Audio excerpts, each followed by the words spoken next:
Hey up lads and lasses, Damphyre here, back again with some more Infinite Lagrange. So, as you can see behind me, my Discord is there, and that's for a quick shout out to Von, who has made this incredible little bot that's now on my Discord server, where you type in a command and it brings up the stats of a ship. So if you are looking for stats on a specific ship, you can drop into the server, use this command. It's in the Infinite Lagrange tab. And yeah, really cool and really useful tab just to get really quick information on a ship if you don't have it and you're sat there waiting for somebody to send it over to you.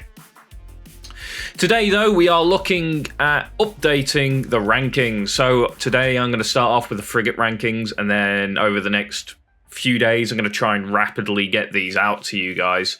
Although that might be difficult because Distant World 2 dropped and I want to do a video on that. And something's going to happen with Falling Frontier 2. So, when I have spare time, I will be trying to update these rankings over the next sort of week at the most. So, expect quite a few videos to drop out over the next week. So, yeah.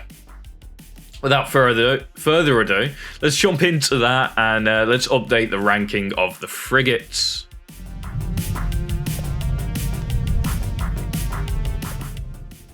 So, without further ado, let's start off with the Carillion. This is the heavy cannon variant. It's, other than it's, got pretty good evasion because Carillions do in general, it is going to be B tier because its damage output just isn't worth it. So, there you go. The Carillion Recon is going into situational. All Recon ships I'm going to put into situational. They're pretty much not in situational either. It's kind of like they should have almost like a necessary slot. And that's because they save you a lot of time. If you get, 2-3 Recons, you have them all in separate squads. You can use them, separate squads. Yeah, we use squads now instead of fleets.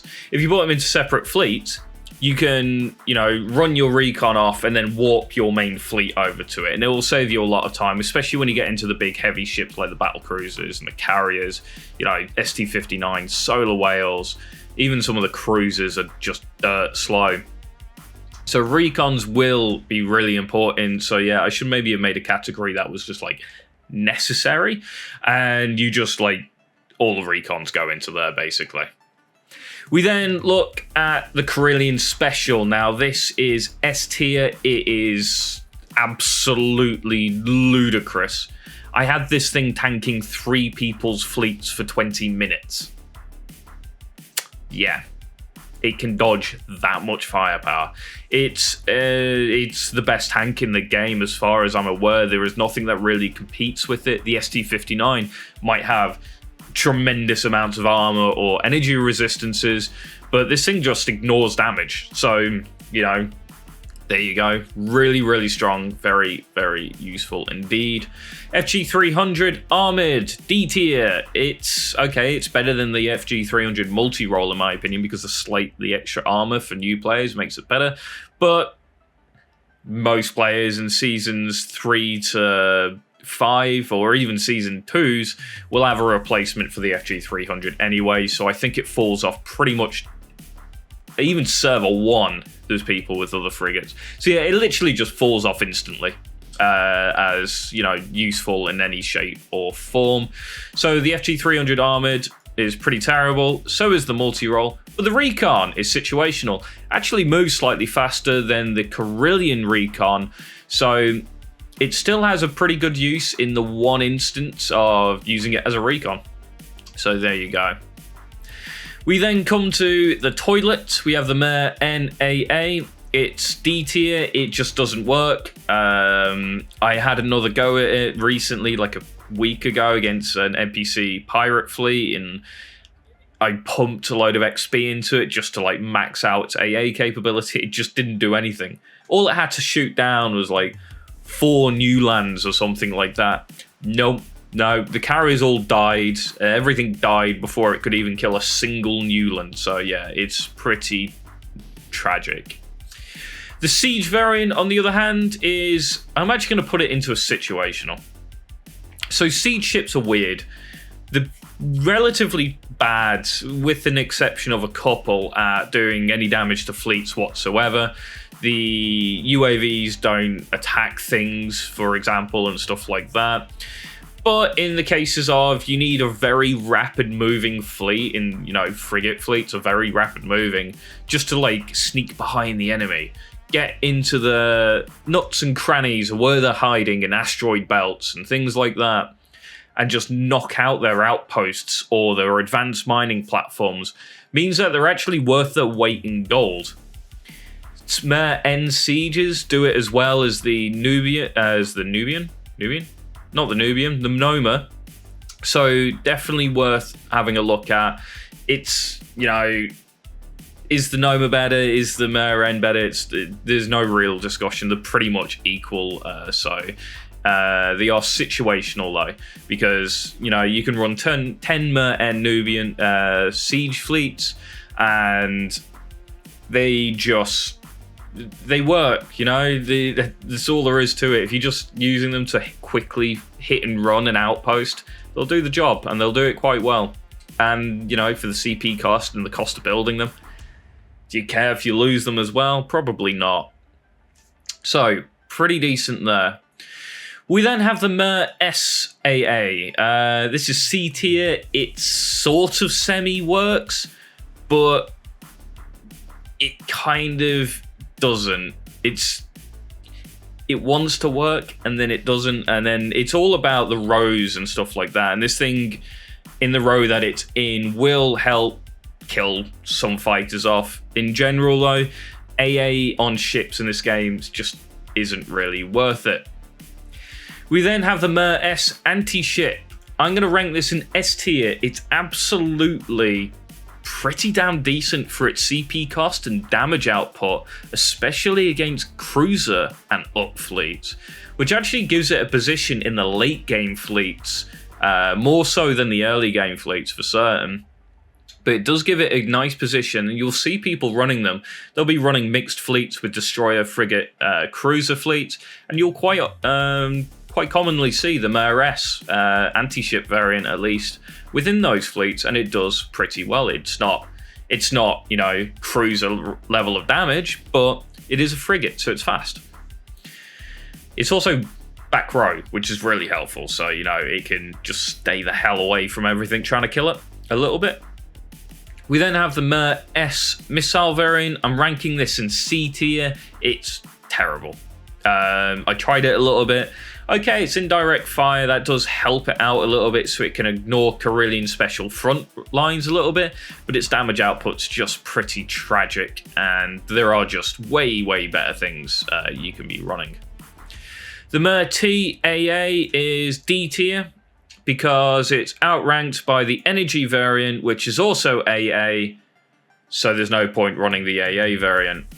AA on the Mer T, again, similar issue with the Mer SAA. The AA on ships it's just subpar.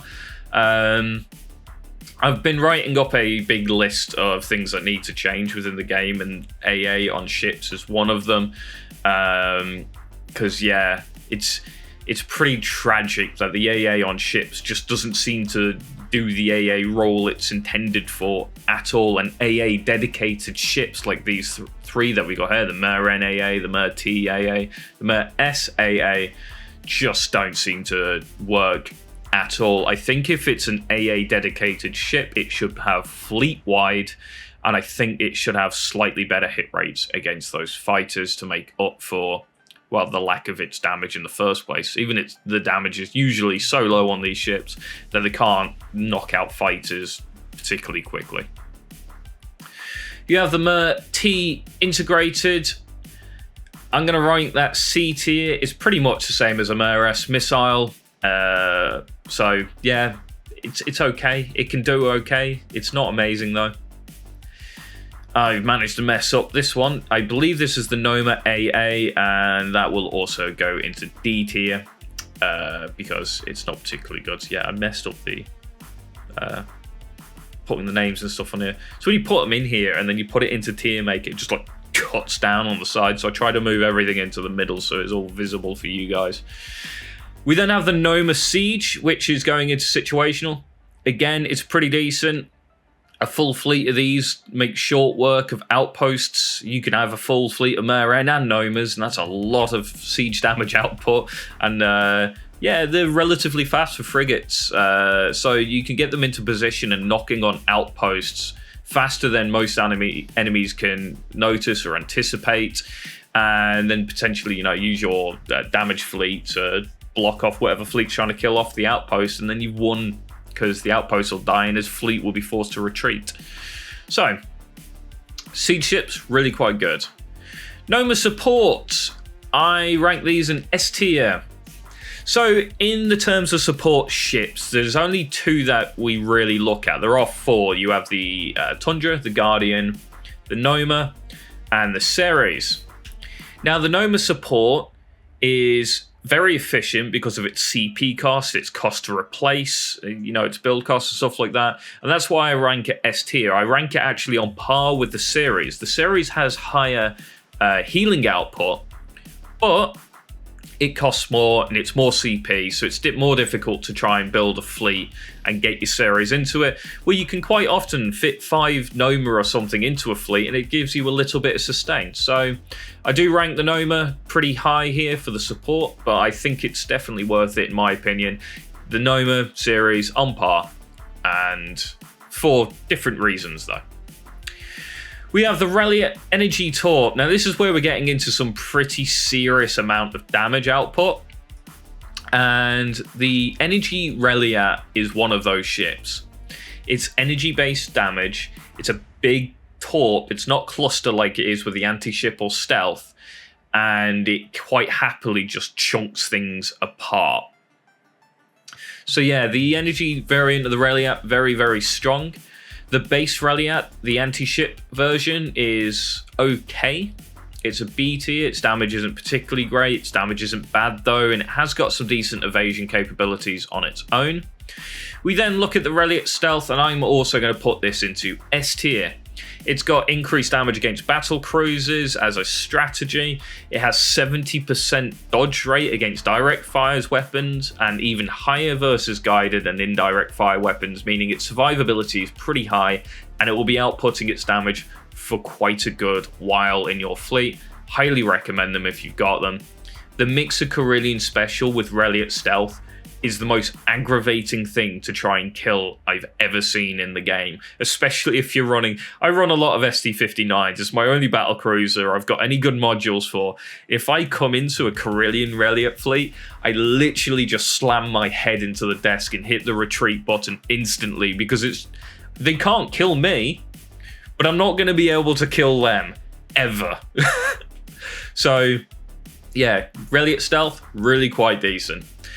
Ruby Defensive, I'm actually going to put this down into C tier. It can heal itself. It's kind of cool. It doesn't do it very well though, and its damage output's pretty bad. It has got torps. Oh, maybe I should put it. No, it's going in C tier. It's better than... No.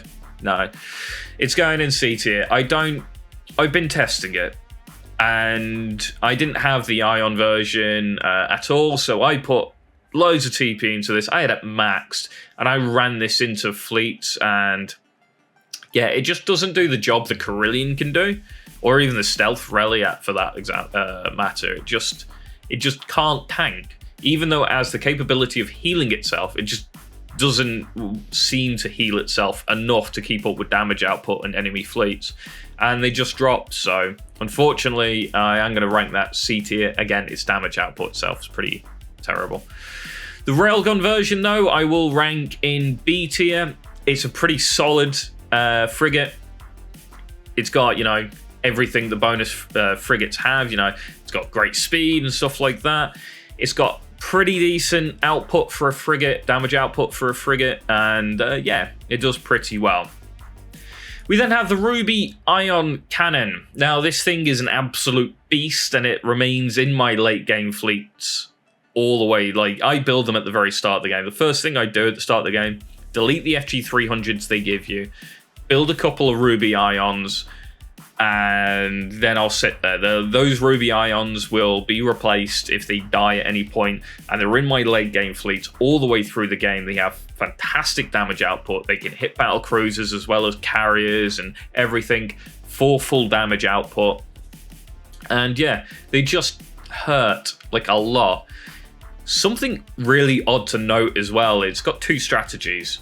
But the second one I want to talk about is on its AA weapon that increases its, I believe, makes it basically row-wide AA. Actually works. It's one of the few ships I've used that has AA damage that actually does AA damage and will knock out ships. And it consistently, every single fleet battle I've had, this consistently does damage and works really well at doing AA, on top of the fact that it's actually, producing a fair amount of damage against enemy ships as well. So definitely S tier there. We have the Xeno AA. I've been testing it a little bit. It's really good because it's fleet-wide AA.